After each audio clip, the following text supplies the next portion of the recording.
సమావేశాలు అక్కడ ప్రతి వారం కూడా సుమారు 50 మంది 60 మంది ప్రతి వారంతో సమావేశానికి రావడం అనేది సుమారు 28 ఏళ్ళగా అలవాటు పడింది.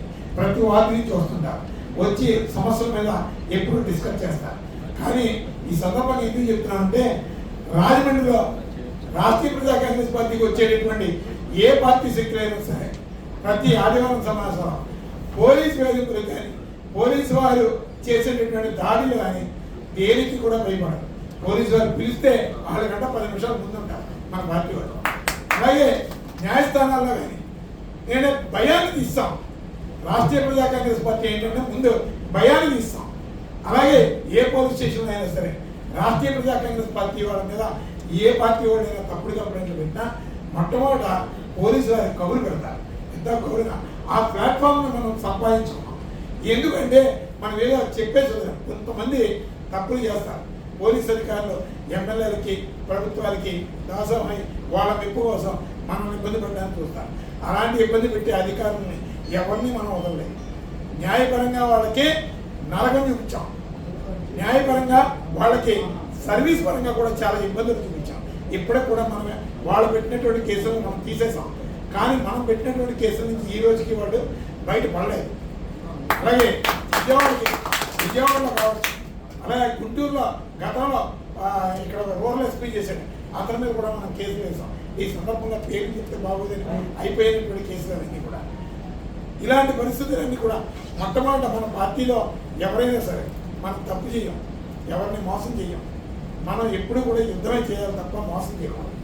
యుద్ధం చేయడంలో వచ్చేటటువంటి ఏ ముళ్ళ కంపెనైనా మనం దాటుకుంటూ పెడతాం.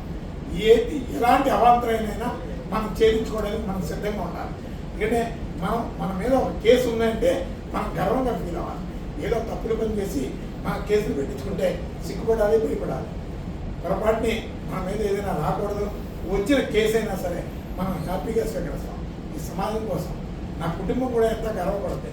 నా తండ్రి, నా అన్న, నా అక్క ఈ సమాజం కోసం బ్రతుకుతున్నారు, ఈ సమాజం కోసం తప్పుడు కేసు పెట్టించుకున్నారు అని వాళ్ళు కూడా గర్వంగా ఫీల్ అయ్యేలాగా ఉంటారు. ఈరోజు స్వాతంత్ర పోరాటంలో ఎంతోమంది త్యాగజనులు, త్యాగమూర్తులు, పోరాట యోధులు ఈరోజు మనం స్మరించుకుంటున్నాం కదా.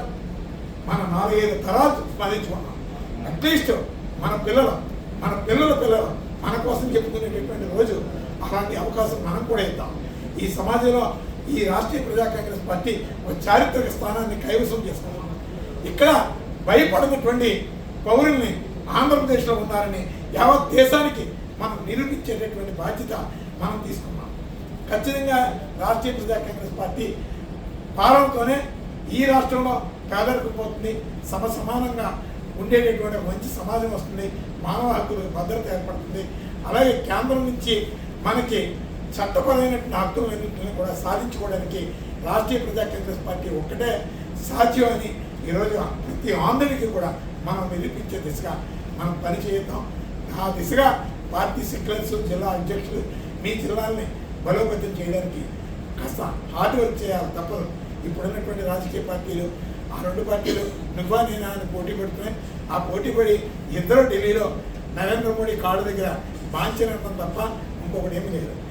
ప్రత్యామ్నాయ రాజకీయ నిర్మాణం రాష్ట్రీయ ప్రజా కాంగ్రెస్ పార్టీతోనే సాధ్యం. దానికి తగిన విధంగా రాష్ట్రీయ ప్రజా కాంగ్రెస్ పార్టీ నిర్మాణం జరగాలి, ముందు బలోపేతం కావాలి.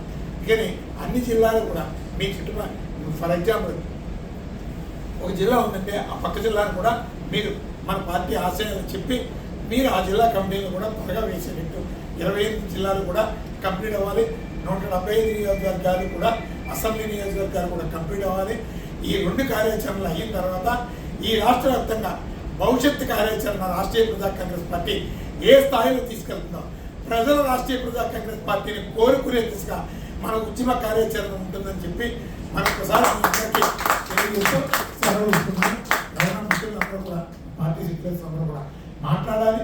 అక్కడ ఉన్నటువంటి పరిస్థితులన్నింటినీ కూడా మీకు ఎదురయ్యేటటువంటి సమస్యలని మీకు తెలియజేయాలి. ఎందుకంటే కొంతమంది మాట్లాడగలిగే టాలెంట్ ఉన్న మైక్ ముందు మాట్లాడారు. అలాంటి ఫీల్ ఏమి ఉంటే ఒకసారి పక్కన పెట్టి మాట్లాడడానికి కూడా అలవాటు చేసుకోండి. ఎందుకంటే భవిష్యత్తు అంతా కూడా ఈ ఆంధ్రప్రదేశ్ని కాపాడుకోవాల్సింది మనమే. ఇప్పుడున్నటువంటి ఏ రాజకీయ పార్టీ కూడా ఈ రాష్ట్ర భవిష్యత్తు అక్కర్లేదు. ఆంధ్ర భవిష్యత్తు అక్కర్లేదు అసలు. వీళ్ళందరికీ హైదరాబాదు లేదంటే చెన్నై లేదంటే ఇతర రాష్ట్రాల్లో వాళ్ళ వ్యాపార సామ్రాజ్యాన్ని, వాళ్ళ కుటుంబాన్ని, వాళ్ళ కుటుంబ వ్యక్తిగత జీవితాన్ని పోషించుకోవడానికి తప్ప ఈ రాష్ట్రంలో ఏ భవిష్యత్తు వాళ్ళకి అక్కర్లేదు. అందుకని ఈ రాష్ట్రాన్ని కాపాడుకోవాల్సినటువంటి బాధ్యత మన మీద ఉంది.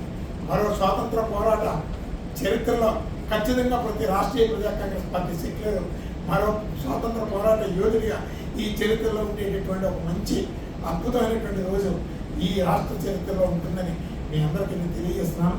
నేను ఒకసారి మీ అభిప్రాయాన్ని కూడా తెలియజేసి రాష్ట్రీయ ప్రజా కాంగ్రెస్ పార్టీని మీ జిల్లాలో ఏ విధంగా బలోపేతం చేస్తారు, నియోజకవర్గాల్లో ఏ విధంగా బలోపేతం చేస్తారు, మీ మనసులో ఉన్నటువంటి ఆలోచనని తెలియజేస్తారని మీకు మరొకసారి అవకాశం తీసుకోవాల్సిందిగా